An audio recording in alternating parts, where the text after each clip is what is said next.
Hey everyone, welcome back to Right Media Group Chronicles. Today, my guest left a stable teaching job, started an agency, and hired his first team the same week COVID hit. Now he's building software to get your business found on ChatGPT and Gemini, not just Google. Joshua Hanosh, welcome to the show. Yeah, thanks for having me.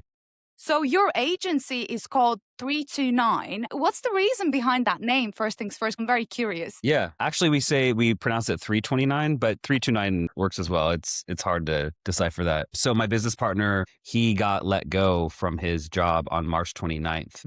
Mm-hmm. And when he got home, told his wife that he wanted to start an agency. And she's like, you should name it 329 because that's when you got let go from your job. Wow, So I love when there's a good story behind the name. yeah, So 329, when did you come in? Was you there from the beginning or did you join in later on?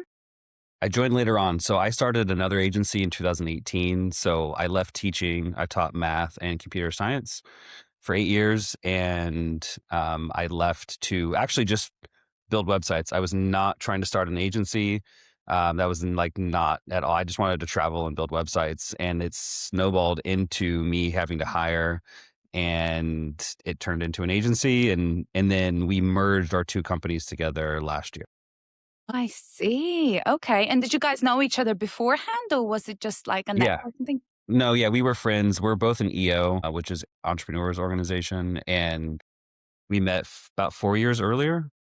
Wow. And then we just his team was much more app and web development. We were much more marketing, SEO, paid ads, and we'd refer a lot of business to each other. And Mhm. we literally were just like, why don't we look at combining our efforts because we do a lot of work together anyways, and our teams work well together. So we went down that road, and it made sense.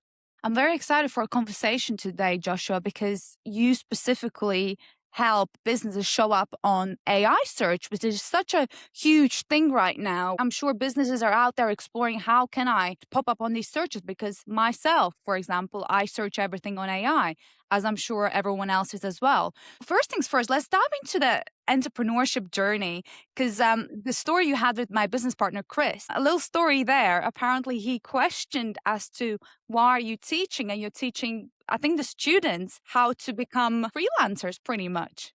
Yeah, kind of. So basically, I taught computer science Okay, my yeah. last 2 years, and it was a group of eighth graders, and I would always talk to them at the end of class. So it was a semester long class. This was in December of 2017, and literally at the end of class, the student walked up after I had talked to them about why they should look into a career in computer science and that it provides a lot of flexibility and that basically you can work from home a lot of the time. And this was before the pandemic. So like it wasn't a Mhm. huge, there wasn't a lot of people working from home. And so at the end of class, the student walked up to me and she was like, Mr. Hanish, like, why are you not doing that? Like, why are you here teaching us? And I was like, that's a great point. Like, I don't know. I mean, I love teaching Hmm. and I've always enjoyed like helping youth. And which is funny because now I'm back to teaching and we can talk about this later, but now I'm teaching business owners, CMOs, other marketers about GEO and Mm. how to get their companies listed on ChatGPT. So it's kind of come full circle,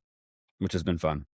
Was that the sort of tipping point where you were like, sort of considering getting into marketing or some sort of a flexibility role, pretty much? Yeah, it was. I mean, I teaching was not my it was not my first choice. I graduated from college with a degree in finance. It was 2008. The stock market was crashing, like everybody was losing their homes. I had a hard time finding a job. And so I leaned into teaching because I had experience tutoring and helping kids when I was in college, and it just seemed like a natural flow. Had good vacation, good benefits, but I knew it wasn't a forever thing. And a lot of my family are entrepreneurs. A lot of my dad's side of the family are entrepreneurs. So it kind of just kind of in my blood. And I'm also a huge nerd. So like I Yeah. love like teaching myself things. So I Mm. started teaching myself front end languages, built some websites for people that started paying me. And that was around 2017. And when that student said that, I was like, I can always go back and teach. Like there's Mm. always going to be a Mhm. classroom to teach in. but if I don't take this jump, then I think I'll regret it. And I took the jump and haven't looked back. What I love about your journey is that it's so common. Like everyone's going through their lives. Some people stick into a job way too long when they could actually just take the leap and risk. You're right. Like you can always come back to the teaching job or whatever else people are doing out there. But I'm sure it was still scary. I mean, it's such a stable job. And in England, it's not really, I don't know about America, but it's not easy to get into a teaching role. You have to finish a degree. There's this whole lot of criteria you got to meet. But Yeah. what I'm wondering is, did you have a bit of a runaway? I want to go into a little bit more detail when you sort of left teaching and took that leap. Yeah. Did I have a runway in terms of like finances? Financing, yeah. Yeah. So I was married at the time. So my ex-wife, she was also a teacher, and I told her that if I can't make what I made teaching in the first year, then I would go back to teach. And she was okay with that. And we probably really had to watch our finances for like the first 4 months, and quickly, luckily, I shouldn't say luckily. I think anyone that's listening to this, I feel like you don't have to do anything amazing to be successful. You just have to do the basics well. And for me, it was responding to people. So it's wild to me how many business owners don't respond right away. So they just won't answer the phone or Mm, respond to an email. And then the other thing is just doing what you say you're going to do. mm. And that builds trust, especially in marketing. I think a lot of people have been burned by marketers or marketing agencies that promise the world, ask for a lot of money up front, and then you never hear from them again. Mm. And so my old company was called Dedicated Designs, and I wanted people to feel like we were dedicated to them. So we did the little things right. Cause I mean, if you know how to build a website, agencies, I feel like what sets agencies apart is obviously capabilities to some extent, but it's customer service. It's how you make someone feel. And I think people just really liked the personal attention we gave them. Yeah, I think now more than ever, with how saturated the marketing agency world space is, how you will differentiate yourself from somebody else, even though you have the similar services, is your personality. How are you going to get along with the person? How are you going to be able to build that trust? Are they going to like who you are? Because end of the day, we don't buy from businesses, we buy from people. And what I like what you said is something about responding, but I want to add on to that one layer more. It's not just responding to clients, but it's also responding to yourself. So if you say you're going to do something, make sure you do it, because that's the first step. Yeah, it is. The book Atomic Habits, which is written by I love James it. Clear. Love it. Yeah, it changed my life. Mm, I have a reel on my Instagram just about who I was before I started my company, and I was mm. not just not a healthy person in a lot of ways, Yeah. and you have to start small, and you have to stack the receipts is what I call it, where I think some people get into a frame of mind where they feel like they're an imposter or they don't see themselves as who they wanna be. So whether that's working out, starting a company, could be in a relationship. Hmm. If you lay the groundwork and do the little things, then you can look back at that and be like, no, I've gone to the gym like every day for the past 2 weeks. I belong here. Like, this is like part of my new personality. Same with the business. Hmm. Like you said, you have to make sure that you take care of your clients and be disciplined enough to run your company well. And also, like, I remember when I hired my first two employees, I took a pay cut. I took a 50% pay cut to hire them because I knew that if I invested in myself and in the business, I would be able to make more money later and work less. And so there's discipline in not taking all the money you can right away. And sort of also investing back into the business. It's when you get your first paychecks and you're like, oh yeah, this money is mine now. But many people sort of they use it. They buy cars, and like fancy things rather than reinvesting it back into the business, which is something you have to do constantly in order to make sure it ends up being something in the long term. Yeah, definitely. I think you will like this book as well if you haven't read it already. It's called Think and Grow Rich by Napoleon Hill. Okay. Sounds very I haven't heard similar it. to Atomic Habits, but it's also you imagining and manifesting that future version of yourself, that next goal you're trying to achieve. Yeah, manifestation is huge. I do that every day. I mean, I Yeah. start every day. Yeah, I have like a bulleted list that I start with, and I do it the first thing when I wake up every day. And it's for me, it's not like manifesting specific things. Like I'm not manifesting like a Ferrari or like a certification, but I'm manifesting contentment and Ooh. happiness and peace and a direction, like a North Star. Mhm. And yeah, I believe in that 100%. Yeah, actually, in this book as well, as we're talking about it, it says people without a purpose or like a goal that they have, they're just literally floating through time. They don't have a meaning. And that's the worst place you can be at. And usually it's people that are in a job they don't enjoy, they're just comfortable. It's like a safety net for them. And that's the worst place to be, I'll be honest with you. Worst place. You It don't is. go there. Yeah, I forget that saying, like, comfort is the killer of progress. Wow. Yeah, that's good. Yeah, and I always try to make sure that I'm a little uncomfortable, whether it's Mhm. my fitness or traveling or my business. I think it's important to not feel like you're good, like where you're at. There's always something else to do. And that's why they say surround yourself with people that are better than you so you can learn from them, you can grow rather than being the smartest in the room. I mean, that's a boring place to be, right?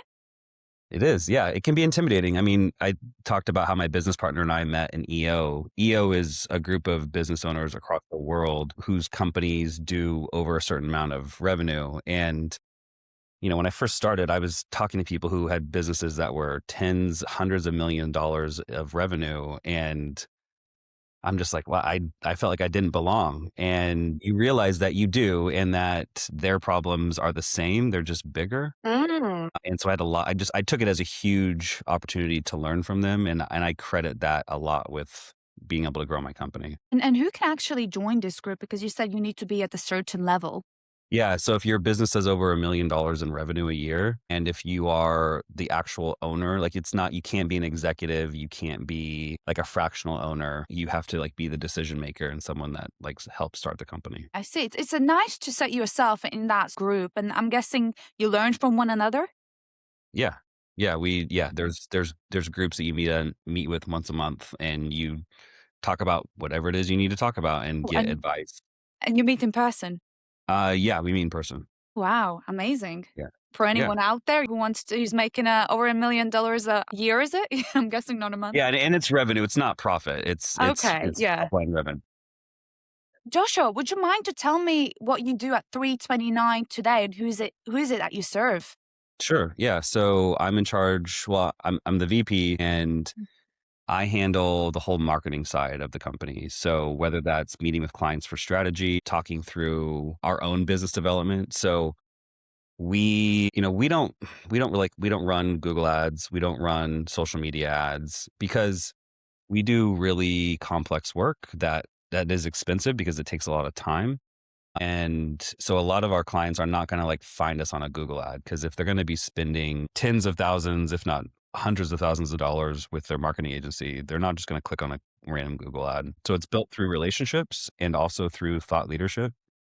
So a lot of my time is spent writing articles, speaking, which is great because it helps me get back to my teaching roots. I love speaking and helping people better their craft. And so for almost the last year, I've been traveling around the US speaking on generative engine optimization, which is how companies get found in AI search like Perplexity, Claude, Gemini, ChatGPT, and educating other marketers, CMOs, executives on how buyer behavior is changing, and helping them realize that there is a new marketing channel that is GEO, and that they need to pay attention to it and invest in it.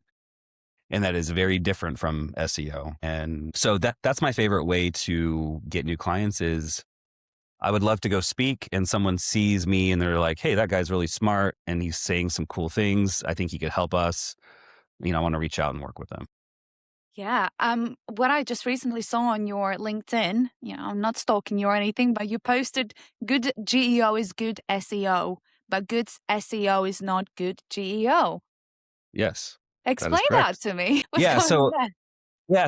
SEO, so I mean, the internet's been around since 1994. So it's relatively old. It's 30 years old, and every year it got more sophisticated. And in the year 98 or 99, when Google indexed the internet still wasn't that sophisticated, and which means SEO is not that sophisticated. So regardless of your industry, it's the same tactics. It's targeting keywords and it's writing a ton of content and making sure that you have like a healthy website. And I mean, backlinks are important, obviously, like that is still huge, but it is a different animal when it comes to GEO. And GEO is basically all of the things that we're already doing in SEO plus a few more taken to like the next level.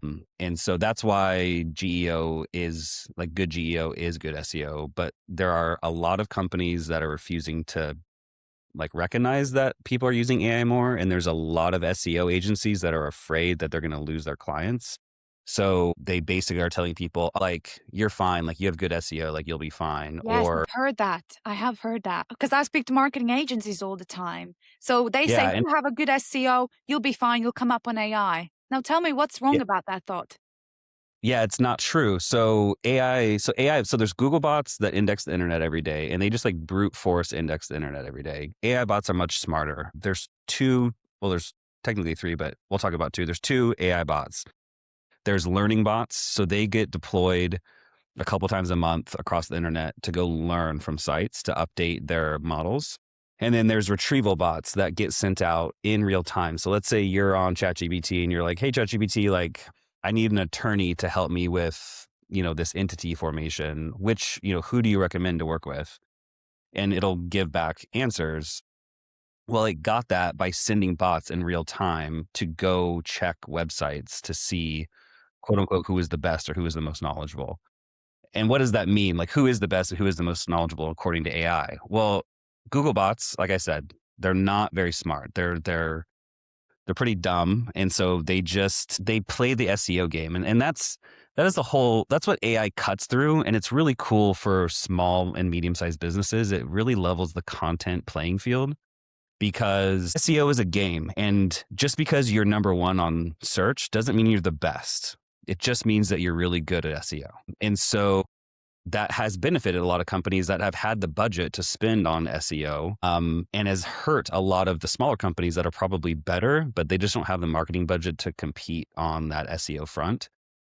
So AI bots are way smarter. ChatGPT, well, there was a research paper that got sent out. It's also in my LinkedIn, and I can send you the link after this that you can include in the show Yeah, notes of for course. people. But there was a university research publication put out in December of last year.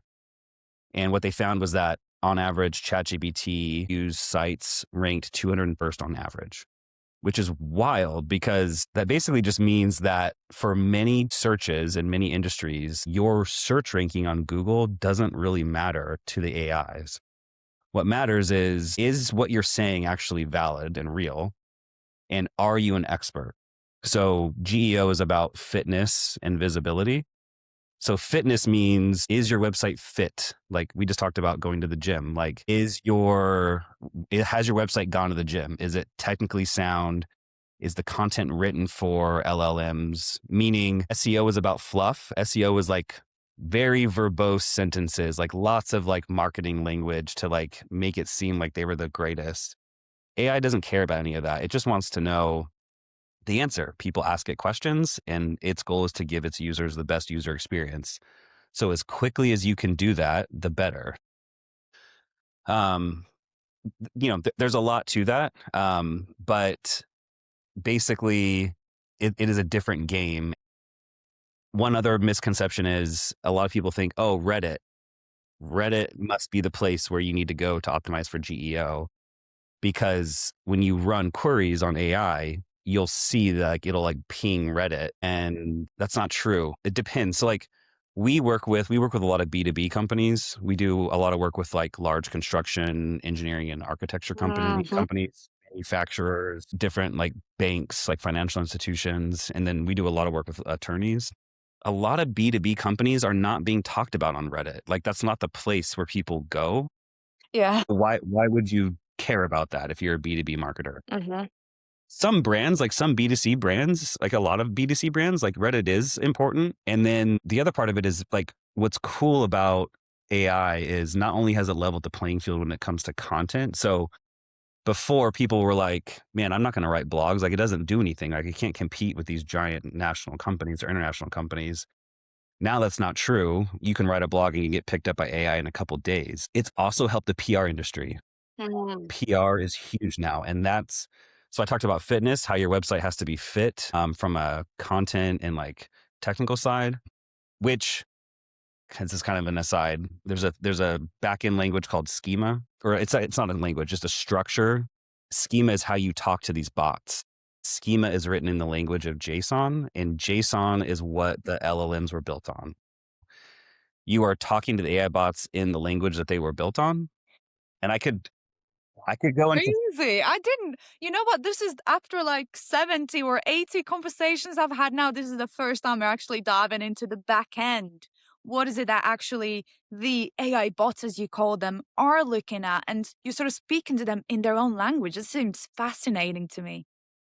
yeah, it is like, and cut me off if I'm going too far, but it is cool because AI bots can't see through JavaScript. So like FAQs are really huge in GEO, which I have a lot to say on that as well. But anyway, the FAQs are usually in accordions on websites where you like click a button and it like drops down the answer. And you click another button and it drops down the next answer.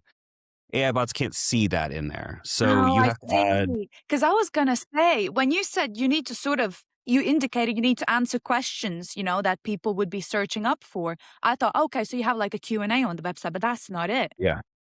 No, I mean, yes, you do need a Q&A on your website and you need Q&A schema. So there's specific schema. There's like organization schema, there's service schema, there's location schema, there's FAQ schema. So you put all your FAQs in that schema. There's award schema. So any awards you have, you put that in the schema. And then the next iteration of this is markdown language. So markdown language is just the text version of your website. It is the most efficient way to serve a website to AI. And if we all know that AIs use a ton of energy, so markdown language gives the AI your website in a way that requires the least amount of energy. And there will be a time, and it's already happening because Cloudflare is doing this right now, where an AI agent will come to your website and it'll actually ask for the markdown file so that it saves energy. And so if you're not playing that game, then your site's going to get passed up because AI is just going to be like, I'm not going to waste my time with this. Like, I'm going to go to another site that's in the language that I want. Yeah, because they'll be Yeah. limited to the amount of credits they can use as well, eventually, when they start Right. restricting it. You've Yeah. clearly done extensive research into this whole thing. Because when you go in on speaker events, obviously you need to know what you're talking about. So how did you come to acquire this knowledge and get to where you are today?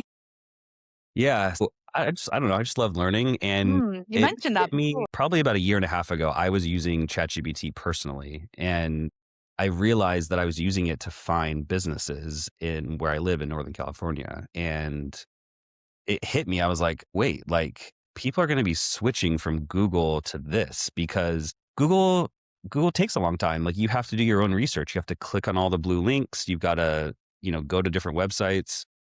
AI is now our personal research assistant. So we go to ChatGPT and we're like, hey, I'm looking for a marketing agency that can help me build like an AI automation flow. Who do you recommend in my area? Boom, five resources pop up. We trust AI for better or worse. I'm not saying it's good, but we trust AI and what it gives us. And so AI referral traffic converts 3 to 5 times as much as organic Google traffic because when someone gets a recommendation on AI, they don't really need to be sold anymore. Like they just click on the link, they go to the website, they book an appointment to meet with you, and they're not really doing a lot of research around that. And so I've been trying to read actual research. I've been trying to follow other people that know more about this than I do that have, they've been SEOs for like a decade. And just looking at our own clients, like we can see the analytic traffic Yeah.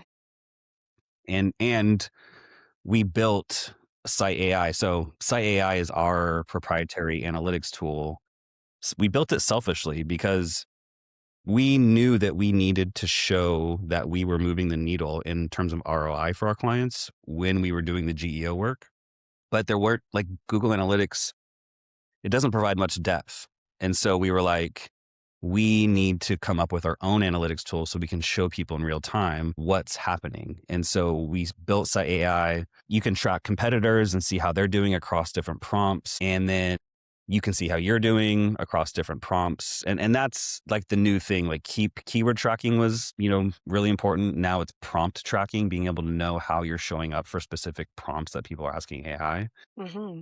And then we actually built it. So we built it by vertical. So like right now, all we're offering is a legal site AI, but we're working on other verticals. But we basically took our GEO team's brain, built an AI like model around it, and it's in site AI so that if you were an attorney, like if you were a marketer at an attorney's office, you would use Site AI, you would load your website in, and it would tell you page by page how to fix it so that you could optimize for AI search.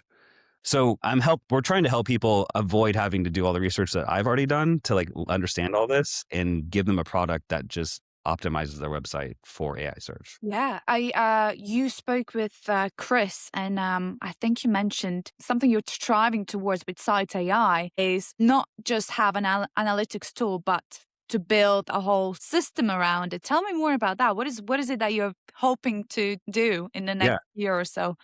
Well, it's already built. So Okay, we worked on it. Yeah, it happened a lot faster. I mean, we've been using AI to help us build this. of course, yeah. We Why have not? our own senior developers that have been using AI to build this. And yeah, so you can now, it's just for law websites right now, but we're building Mm. other industries. But yeah, you load your website in, it will tell you how you're doing in terms of like the fitness that I talked about earlier and visibility, which we didn't get back to. But like visibility is like PR. Like how can you leverage PR to have articles online or videos or whatever talking about your site or talking about you as an expert. So podcasts are obviously great for this. So, it is in high demand and will continue to be for AI search results. But yeah, so you can put in your website, you can track it. And then a lot of people were like, cool, like we have data, but like we don't know what to do with this. Like, what do we do with this data? We don't understand. Like, we understand what it's saying kind of, but we don't know like what's the next step. So that's why we built the optimize piece of it. And it's like having your own GEO, like marketing expert side by side with you, page by page, like going through your website. Wow. So do they what's the partnership looking like there? Do they sign up with you and they have access to Site AI, or is that more like a subscription basis? Yeah, it's both. So any of our legal clients are already using it. And we started with law because that's just where we found the easiest path forward with our GEO services. And we've already had a lot of success in that space. So if they're a client of ours, they'll get Site AI. But I was just at a marketing conference in New Orleans, and it was just for law firms, and you can just sign up for Site AI as a subscription, like month to month, and not have to like be one of our clients. And how do they implement? I mean, you said they tells you what you need to be putting in on your website. Is it easy? Is it step by step, or would they need your assistance sometimes to get a few things going? I would say that if they're already a marketer, so a lot of the Ah, firms that this would be perfect for have at least a CMO or a marketing director or a small team. There are law firms out there that have marketing teams of over 100 people. It would also like work for them, but it would be easy for someone that already kind of understands SEO, and it does walk them through step by step. Like it'll tell you by page and by issue like what it is and like how to fix it. And then you track it. So you make those changes and then you can track over time how those pages are being cited and what's being improved. And one thing that's really important, so I feel like SEO did us all a disservice because all they cared about was traffic. Like we're just going to get a ton of traffic to your site. And that really doesn't matter if it's not converting. And so we really focus on like conversion. So yeah, like great, like you'll get cited more, but the end goal is to get more conversions to your site. So you should be seeing that increase based off of your use of Site AI.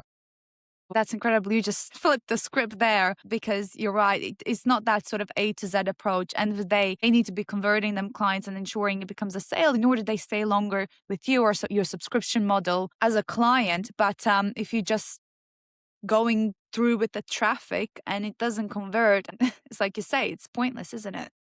Yeah, it is for sure. What you mentioned was you said podcast comes up on search a lot more. I want to ask you, how are you utilizing being a podcast as a guest? Are you putting anything on your website to make sure that it's better for that GEO as well potentially? Yeah. So we're actually a team. I would say like we're the mechanic with the broken down car. Hmm. Because we're always working on other people's stuff and ours always comes last. Yeah, you and everyone else. So I'll be honest. yeah, we're in the process of making like a page for myself for like all my speaking engagements and like Yes. Oh media. wow. But I mean, I do share it on my socials. The company shares it on their socials. I mean, the fact that if anyone's listening to this, if you don't have like a page for your media, it's okay. Like eventually build one, but just the fact that your name is elsewhere on the internet is good enough. It already helps for sure. Before August of last year, my name didn't even come up. There was like random people, but now I'm just boom, boom, boom. I'm there speaking with this amazing person, with that amazing person. Yeah. It really, really does help, like you say. And obviously they repost it as well on their social. So it's Right. vice versa. Um, interesting aspect that with the podcast, because I did have a guest on as well, and he did a really smart thing. So he had like a funnel to his website, like a link. You probably know better language than I do, but he had all the speaking engagements he was on, and there was like the links leading to the YouTube or Spotify, and he had every single one on there. And I thought, this is brilliant. Whoever I have on as a guest that doesn't have the system, I will, recommend it to them to check it out, because it's really nice and it's organized. Everything's in one place. Yeah. No, thanks for letting me know. Yeah, we want to do something similar to that. Yeah, of course, because otherwise they're all over the place, but you want them to be in one area where whoever checks you out, it just gives that reassurance that you're a real person. You're putting yourself out there. Right. Yeah, absolutely. You mentioned about what I understood is you were a business development for your and your co-founder's agency. Hmm. Yeah. So you do a lot of speaker engagements, networking, building those relationships, and hopefully getting clients from those events as well. Yeah, it is. I don't I try not to go to too many networking events just because they seem so impersonal and contrived. Okay. I I will go and just like to with the goal of just meeting new friends. I think anyone that's Oh, listening that's to sweet. this Yeah. that's like, I'm in business development, like I'm in charge of like getting so many sales like through the door every quarter. People know if you're starting off a conversation just to like do business with them versus like if you're just there to get to know them. And so I also feel like it's kind of like if you're dating or if you're single and like you're just approaching someone like on the street, like it's cringy to just go up to them and like ask them for their number or like if they want to go out. Like you got to get to know them first Mm. more. So like just approach every interaction as just it's just a conversation. It's just like you're genuinely wanting to learn about them. And then the other thing is I'm on a couple of nonprofit boards, and that's really great because I already know that the people that I'm there with, we all care about at least that nonprofit. So it's a good way to establish relationships that could potentially lead to business. Again, I don't go into those engagements with like, all right, I'm hoping to get like 10 new clients. So yeah, that's how I handle it. Yeah, but it's sort of easier said than done, and I'll feel silly for asking you this question, but how do you build that relationship and potentially transition if you see that potential? Do you offer free value, like advice how they can solve that problem? And when do you say what you do and you could potentially help them? Yeah, I think that's where LinkedIn is helpful. I think if you put time and effort into your LinkedIn presence and you talk about who you are and what you do there, people will see that. And the best way to have someone be a new client is basically for them to sell themselves. Mm. So my favorite way is just meeting someone and then we connect on LinkedIn and like just over time they see what I'm doing and what we do and then they reach out and they're like, "Hey Josh, like we actually have been thinking about we need a new website or we need a new marketing campaign. Can you guys like put something together for this?" I don't think I've ever asked someone like, "Hey, if you need any marketing services or a website, like let me know." Yeah, I'm here. Uh, yeah, It's cringy, right? it is. Yeah, it's very cringy, and to me, like I don't know, I want to be around people that I enjoy, and Mm. I want to Mhm. help clients that I enjoy. So I sharing, whether it's working out, golfing, snowboarding, like traveling, like whatever it is, like go do those things with people and build a personal relationship. Like we said at the Oh, yeah. beginning, people people buy from people, not companies. Yeah, like we just clarified at the beginning of the podcast as well. But I'm guessing for this approach to work, your LinkedIn's got to be optimized. So, how do you optimize your LinkedIn to make sure it's worded properly and there's no jargon or confusion as to what you do or you provide? Yeah. One is I try not to post a lot, which goes and yeah, I know it's opposite. I think LinkedIn is turning into Instagram where people are like taking pictures of themselves at like different events, doing different things, and their posts don't add any value. Like I Mm, hardly read a LinkedIn post and I'm like, oh man, like I'm so glad I took the 30 seconds to read that. Like mm. honestly, I'm just being totally honest. I honestly don't care half the time what people are doing. Like, Yeah, cool, like yeah. great. For me, I've taken the approach of again, I want to add value. I want to be helpful. So I started a newsletter. It's called the CMO Mindset, and it's for marketers. And lately, it's been a lot around GEO because it's just one of the biggest changes happening in marketing right now. But my goal is to post one or two LinkedIn newsletter editions a month and have that be my posts so that the worst thing is that it can happen to somebody is people are just like, oh my gosh, Josh posted again, and then just like skipped it. Yeah.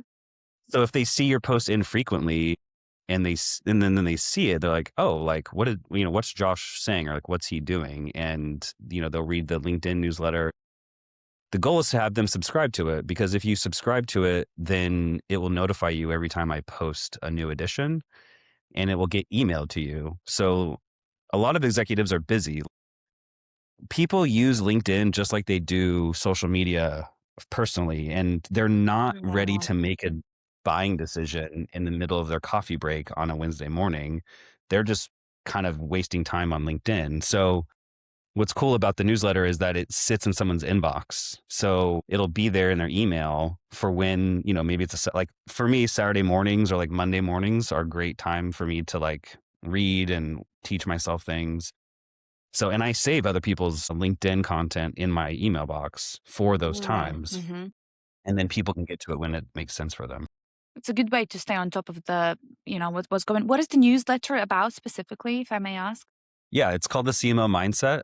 And so it's all things marketing for ideally like CMOs. And it's just kind of it's just a way for me to educate other marketers on what's happening in marketing right now. And obviously about that GEO strategy as well. I'm wondering because, I mean, we're getting new AI tools every single day and new, laws about AI, for example, ads on AI as well, which we'll touch upon a little bit later on. But with all this overwhelming noise, how do you keep on top of it? Because obviously it's directly affecting what you do as well. Yeah. You can't stay on top of all of it. So I would say pick a lane. My my lane is buyer behavior. So how is AI changing buyer behavior? I know Mm. Claude Design just came out. I Mm. haven't touched it, but Yeah, neither have my I. Yeah. yeah, I'm but my excited co-founder too. But yeah. yeah, my co-founder he actually already redesigned like the whole front end of SiteAI on it and made it like way better. So yeah, and, there's AI video generators and all that stuff. So just stay in your lane because I mean, this is true for SiteAI. Like some people, they look at like Salesforce or SEMrush and they're like, God, these are giant companies that have like these huge products.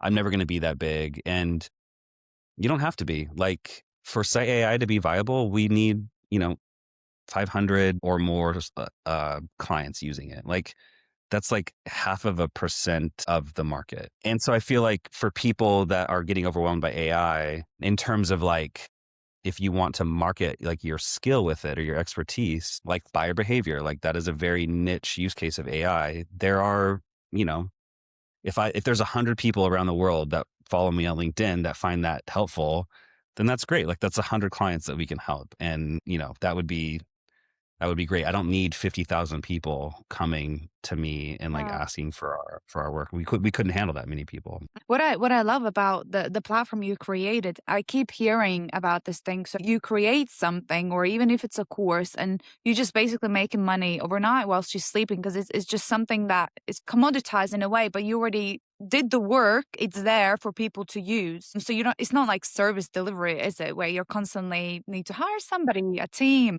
Yeah, it's a great thing. Who exactly created this? Was it yourself or was it your business partner?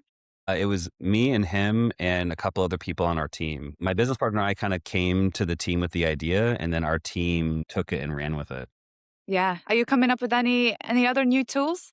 No new tools outside of SiteAI. I mean, we're going to be going into new industries with it, so those will come out later in Q2 and 3. Mhm. I'm very excited to ask you this next question because it was, I think, a couple or a few months ago where ChatGPT said it's going to start running ads on AI. Have Yes. you seen that affects the answers ChatGPT gives you? Have they started rolling these out? I don't even know the extent of that. Yeah, I actually wrote on this as well Ah. for a couple of reasons. I've never used it. Mhm.